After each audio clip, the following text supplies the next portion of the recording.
Puis-je goûter les plats lorsque je prépare à manger? Ai-je le droit de me parfumer? Est-il autorisé de faire des prises de sang? Dans cette vidéo, je vous propose de répondre à 9 questions parmi les questions fréquentes concernant les pratiques du mois de Ramadan. Donc, restez avec moi. اللهم صل عليه صل على النبي وتبسم ده النبي تبسم وتبسم ده النبي تبسم اللهم صل عليه وصلي وادعي من قلبك.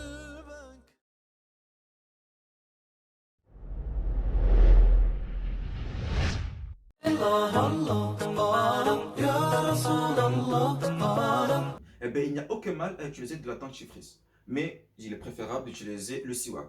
Deux hadiths nous illustrent parfaitement ce sujet. Selon Abu Huraira, radiyallahu anhu, Rasulullah sallallahu alayhi wa sallam nous dit: si je craignais d'imposer à ma communauté de la difficulté, j'aurais ordonné de se curer les dents à l'aide du siwak à chaque prière. Et ce hadith a été rapporté par Bukhari et Muslim. Dans un deuxième hadith, Anas rapporte que Rasulullah sallallahu alayhi wa sallam a dit: j'ai amplement insisté sur l'utilisation du siwak. Et ce hadith a été rapporté par Bukhari. Donc on comprend à travers ces deux hadiths qu'il est préférable d'utiliser le siwak, mais il n'y a aucun mal à se brosser les dents avec de la dentifrice. Petit conseil tout de même, faire attention à ne pas avaler le produit.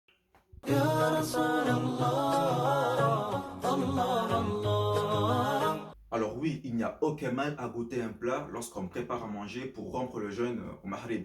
Cela dit, il y a deux petits points à observer. Le premier, c'est qu'il ne faut pas en abuser. Il ne faut pas goûter avec une grosse louche, une grosse cuillerée. Deuxième point, c'est qu'une fois qu'on a goûté, il faut se rincer la bouche pour pas que le goût reste dans la bouche. Et lorsque nous nous rinçons la bouche, faire attention à ne pas avaler.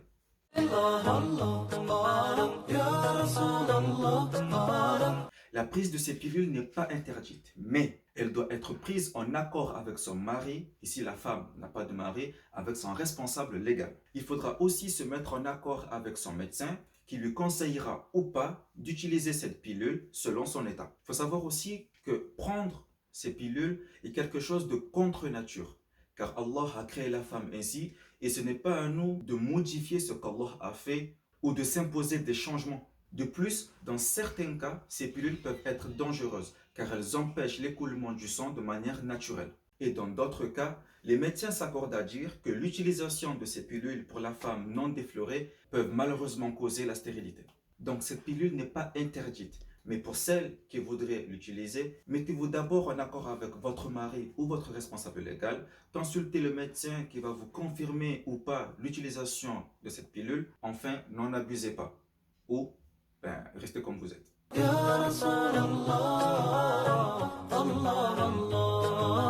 Concernant l'inhalateur, j'ai partagé ce point en deux parties. La première partie concerne le produit et la deuxième concerne la personne qui utilise ce produit.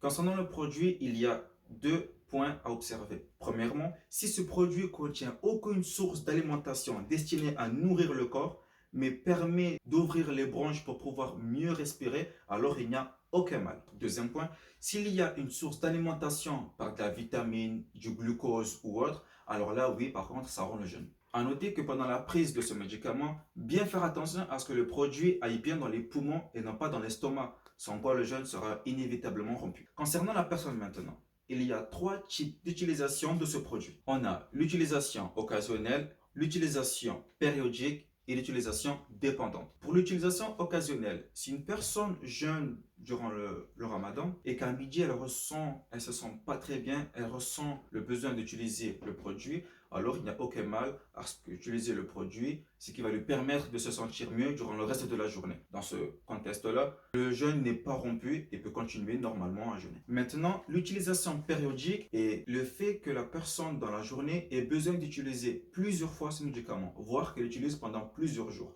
Dans ce cadre-là, la personne est considérée comme malade au même titre qu'une personne qui a une fièvre, ou qui a une gastro, ou qui a un mal de ventre. Il est préférable de rompre le jeûne, d'aller consulter un médecin, prendre des médicaments, suivre un traitement normal et de rattraper les jeûnes qu'on a ratés avant le ramadan prochain. Pour ce qui est de l'utilisation dépendante, c'est une personne qui est atteinte d'une maladie, malheureusement, chronique ou incurable.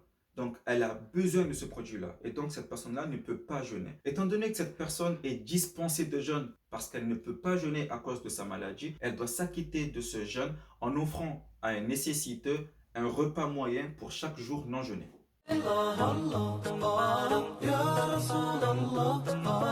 L'utilisation du parfum en état de jeûne n'est pas interdite. Le fait de prendre soin de soi et d'être présentable, il n'y a aucun mal à cela. Cela dit, il faut quand même faire attention à ne pas inhaler les odeurs, que ce soit les odeurs de parfum ou les odeurs de l'encens.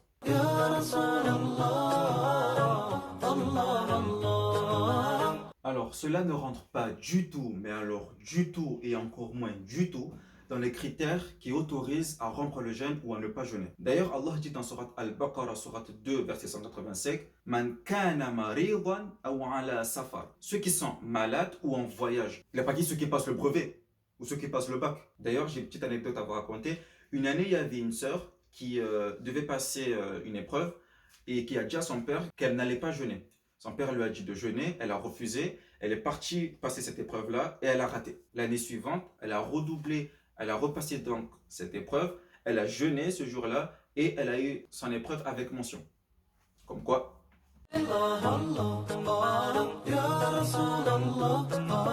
Est-ce que toutes les maladies dispensent du jeûne? Non. Il y a 3 sortes de maladies. La maladie légère, la maladie classique et la maladie chronique et incurable. La maladie légère, dite aussi maladie passagère ou maladie journalière, c'est une maladie qui ne rend pas le jeûne insupportable. C'est une maladie spontanée, du genre une petite migraine, une petite fatigue, une maladie qui n'empêche pas de continuer à jeûner. Dans ce cas-là, le malade n'est pas dispensé de jeûne, il doit continuer à jeûner et ne pas le rompre. La maladie classique, la maladie classique, c'est comme son nom l'indique, c'est un malade qui a atteint d'une maladie qui rend le jeûne difficile, voire pénible, du style une forte fièvre, une gastro, une diarrhée, bref. Dans ce cas-là, il est conseillé au malade de rompre le jeûne, d'aller consulter un médecin, de prendre des médicaments, de se soigner et de rattraper le jeûne qu'il a raté. Troisième type de maladie, la maladie incurable, maladie chronique, une maladie qui met beaucoup de temps à guérir, voire qui ne guérira pas. C'est une maladie qui nécessite des prises de médicaments quotidiennes et des traitements très lourds à supporter pour le malade. On a par exemple certains cancers ou le diabète lorsqu'il a atteint d'un certain niveau. Si le jeûne est préjudiciable, qui risque de mettre en danger la personne, voire d'accentuer sa maladie, alors il est préférable à la personne de ne pas jeûner, voire même il est fortement conseillé d'éviter de jeûner. Cette personne est dispensée de jeûne, car c'est une personne qui ne peut pas jeûner, que ce soit pendant le ramadan ou en dehors du ramadan. Dans ce cas-là, le jeûne lui est interdit et doit s'acquitter de ce jeûne en offrant à un nécessiteux un repas moyen pour chaque jour non jeûné.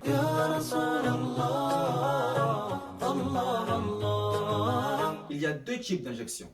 L'injection de médicaments qui ne rend absolument pas le jeûne, donc de ce côté-là, pas de souci. Et la deuxième injection destinée à alimenter et à nourrir le corps. Encore une fois, par des billets de vitamines, du glucose et autres produits. Pour ce qui est de ce cas, les savants sont mitigés. Il y a une partie des savants qui dit que cela rend complètement le jeûne, dans le sens où le jeûne est le fait de s'abstenir de nourrir son corps, et lorsqu'on le nourrit de n'importe quelle manière, cela rend le jeûne. Et une autre partie des savants s'accorde à dire que cela ne rend pas le jeûne, dans le sens où l'alimentation n'est pas passée par la voie normale, donc la bouche, la gorge et l'estomac. Mon conseil est que si cette personne doit subir des interventions médicales, c'est qu'elle est malade. Dans ce cas-là, je conseille de s'abstenir de jeûner ce jour-là, d'aller à son rendez-vous médical, prendre le médicament nécessaire, faire toutes les injections nécessaires à sa maladie et de rattraper le jeûne une fois qu'elle sera guérie.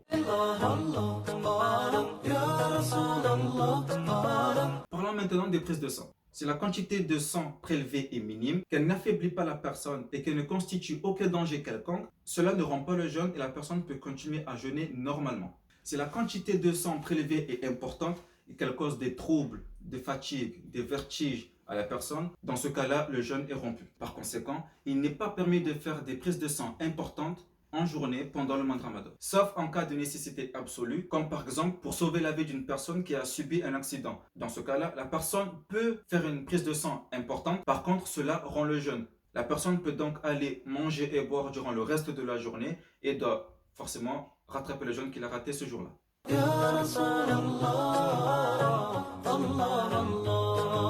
Ainsi s'achève notre vidéo. Merci de l'avoir regardé. Qu'Allah nous accorde sa bénédiction, ses bienfaits et sa miséricorde. Qu'Allah fasse de vous des personnes de haute moralité et de comportement honorable. Qu'Allah vous ouvre les portes de son paradis et vous interdise l'accès en enfer. Prenez soin de vous et de vos proches. Propagez le bien et interdisez le mal. Quant à moi, je vous remercie de m'avoir suivi et je vous dis à la prochaine fois pour une nouvelle vidéo. Salam.